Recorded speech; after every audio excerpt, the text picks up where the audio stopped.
Students, in previous session, I explained you some model auxiliaries. How and when these model auxiliaries used in English construction. What is model auxiliaries?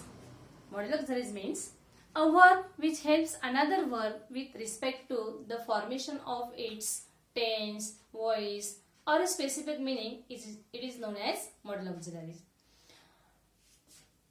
So, last session I explained you can, could have, may, might and must. In this part, I explain you must have. The first model auxiliary is must have. ल असलं पाहिजे, करायला पाहिजे होतं, train पोहोचली पाहिजे, Mohan pass झाला असला पाहिजे. या पद्धतीने आपण सेंटेन्स कन्स्ट्रक्शन करू शकतो. Here I wrote the first must have. ल असलं पाहिजे. Must have नंतर क्रियापदाचं तिसरं रूप येतं. जेव्हा आपण have, has, had असतं त्यानंतर क्रियापदाचं तिसरं रूप येतं. हे नेहमी लक्षात ठेवायचे. The train must have reached. Mohan must have passed. He must have listened. Must have. Here I used this model auxiliary in these sentences. The second is would. Would indicate the habitual action, polite request, determination in the sentence. would नंतर क्रियापदाचं मूळ रूप असतं. म्हणून would plus V1 it's a construction, sentence construction of English. Sentence I would play. He would listen a story. या पद्धतीने अशा अनेक वाक्य तुम्ही लिहू शकता, बोलू शकता. He would play cricket. He would sleep late.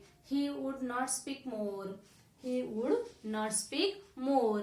असं एक एक शब्द वाढून आपण वाक्य बनवू शकतो. वूडचा वापर करायचा आणि वापर करून तो कशा पद्धतीने मराठी वाक्य घ्यायचं आणि मराठी वाक्याचं इंग्लिशमध्ये ट्रान्सफर करायचं म्हणजेच ट्रान्सलेशन करायचं. पुढचा ऑक्झिलरी वर्ब आहे वुड हॅव. Would have. आता इथे हॅव आला तर ह्या वुड नंतर वुड हॅव नंतर क्रियापदाचं तिसरं रूप म्हणजेच past participle third form of verb. याचं मिनिंग काय होतं? ल असतं म्हणजे सांगितलं असतं. ल असतं, सांगितलं असतं, केलं असतं, आलो असतो. I would have learned. शिकलो असतो. मी शिकलो असतो. I would have learned. He would have read.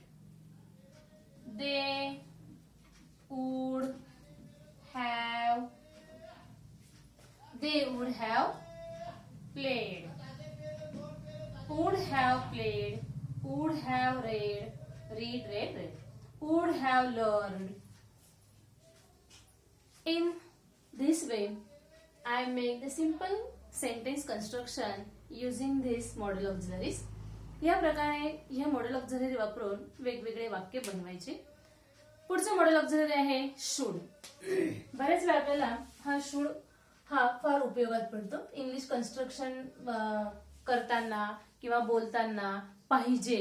मग यानंतर नेहमी क्रियापदाचं पहिलं रूप असतं. म्हणजे क्रियापदाचं पहिलं रूप म्हणजे मूळ रूप.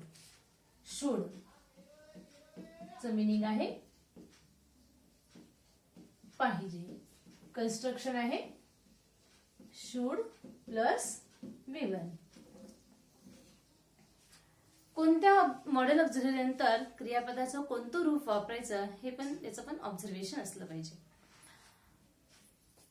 शुड काय इंडिकेट करतो सेंटेन्स मध्ये? Should used for advice, condition and duty means obligation, responsibility. You should come on time. You should come on time. He should read a book. They should play game. Should play, should read, should come. या वाक्यांमध्ये मी should नंतर क्रियापदाचं पहिलं रूप लिहिलेलं आहे. म्हणजे याचा अर्थ काय झाला की you should come on time, वेळेवर यायला पाहिजे. He should read a book, पुस्तक वाचायला पाहिजे. त्याने पुस्तक वाचायला पाहिजे. दे शुड प्ले गेम, त्यांनी खेळ खेळायला पाहिजे. पाहिजे या अर्थाने आपण शुड या मॉडेल ऑक्झिलरीचा आपल्या सेंटेन्स मध्ये यूज करू शकतो. The next model auxiliary is should have, पाहिजे होतो. The fifth one is should have, पाहिजे होतं, करायला पाहिजे होतं. Should have. After have, always we can write here have plus V3. Should have plus V3. Sentence construction. करायला पाहिजे होतं, वाचायला पाहिजे होतं, जायला पाहिजे होतं या अर्थाने आपण शुड हॅवचा वापर करू शकतो. You should have got up early. You should have got up early.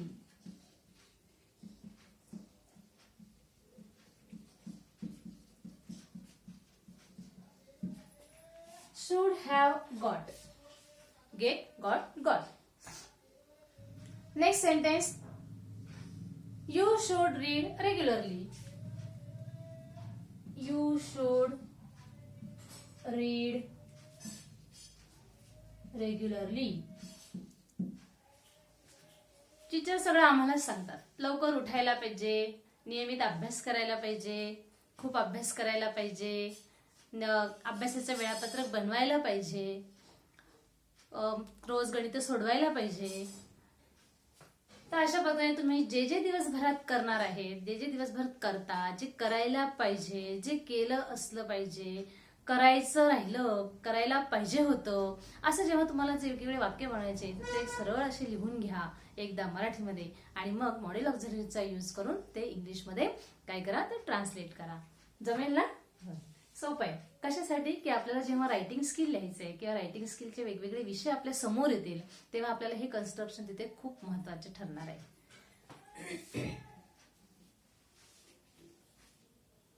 The next auxiliary verb is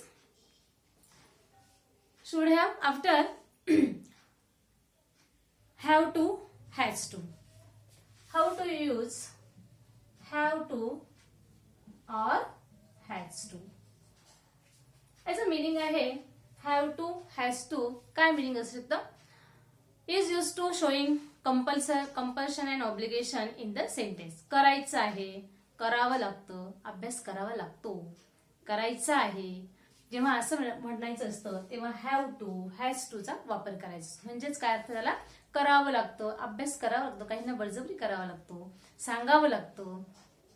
करायचं आहे पण सांगावं लागतं म्हणजेच करावं लागतं, करावं लागतं, करायचं आहे. आता इथे हॅव आणि हॅज असला तरी हॅव टू आहे, हॅज टू आहे. या कन्स्ट्रक्शन साठी इथे काय वापरावं लागेल बरं आपल्याला? V1. टू नंतर येणारं वर्ब काय आहे? हे इन्फिनिटिव्ह वर्ब समजलं जातं. Plus has two plus V1. यांच्यानंतर येणाऱ्या वाक्यामध्ये जे काही क्रियापद आहे ते मूळ रूपात येणार आहे. मग कसं वाक्य होतील याच्यात? आय हॅव टू लर्न, मला शिकलं पाहिजे, ठीक आहे, शिकावं लागतं. I have to learn. He has to listen, ऐकावं लागतं. आता इथे हॅव टू आणि हॅज टू कधी वापरतो आपण आणि हॅव टू कधी वापरतो हे आपल्याला त्याचं नॉलेज आहे. तरी पण की जेव्हा आपल्याला हॅज वापरायचं आहे तर तेव्हा आपण जे काही थर्ड पर्सन प्रोनाउन आहे त्यांच्यासाठी आपण हॅज वापरतो, आणि जेव्हा सिंग्युलर प्रोनाउन असेल तर त्याच्यानंतर आपल्याला काय वापरायचं आहे, तर सिंग्युलर प्रोनाउन म्हणजे ही, शी, इट, फक्त त्याला अपवाद आहे आय आणि यू, त्यांच्यानंतर हॅव वापरायचं असतो. आणि जेव्हा अनेकवचनी शब्द आहे वी, दे, त्यांच्यानंतर आपण हॅव वापरतो, आणि म्हणून मी तसं ऑब्लिक करून हॅव टू आणि हॅज टू लिहिलेले. they have to work hard. जेव्हा जास्तीत जास्त आपल्याला ऍक्शन वर्ड्स माहिती असतात, म्हणजेच व्हर्ब्स आपल्याला माहिती असतात, तेव्हा आपण खूप सारे सेंटेन्स बनवू शकतो. म्हणजे त्यासाठी आपल्याला क्रियापद माहिती असले पाहिजे.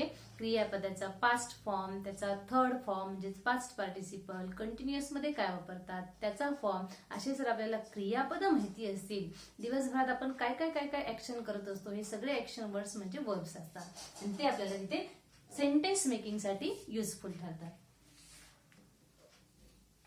And the last modal auxiliary is here had to. Had to. याचं मिनिंग काय had to चं? करायचं होतं, करावं लागलं, करायचं होतं, करावं लागलं, अभ्यास करावा लागला, ते करायचं होतं. मग या अर्थाने आपल्याला हॅड टू आलंय, त्यानंतर कन्स्ट्रक्शन काय होईल माहितीये, हॅड टू प्लस V1, हे झालं वाक्यरचना. आता सेंटेन्स कसे बनवता येतील तर आय हॅड टू लिसन, असे सेंटेन्स बनवू शकतो आपण, वेगळे पण बनवू शकतात. They had to write, he had to listen, had to. तर या पद्धतीने मी इथे वेगवेगळे वाक्य बनवले की जे सांगितल्या पद्धतीने मॉडेल ऑक्झिलरी जे आहे ते मॉडेल ऑक्झिलरीचा यूज करून, की त्याचा मुद्दाम म्हणजे तुम्हाला मराठीत सांगायचा अर्थ असा की हे कसं वापरतात, काय म्हणायचं असल्यानंतर कोणत्या प्रकारचं मॉडेल ऑक्झिलरी आपल्याला इथं वापरायचंय, यासाठी तुम्हाला या मराठीतून पण तुम्हाला चांगलं समजावं, आणि म्हणून या पद्धतीने मी तुम्हाला एक्सप्लेन केलंय. So in this part we learned here must have, would have, should have to or has to, and had to. These are the auxiliary verb how to use in English construction, in English sentence. In the previous session about modal auxiliaries and today's session you have to practice it. Today's session we learned these modal auxiliaries and you have to practice it more and more. This will help to create more effectiveness in your English language and your writing skill part. Thank you.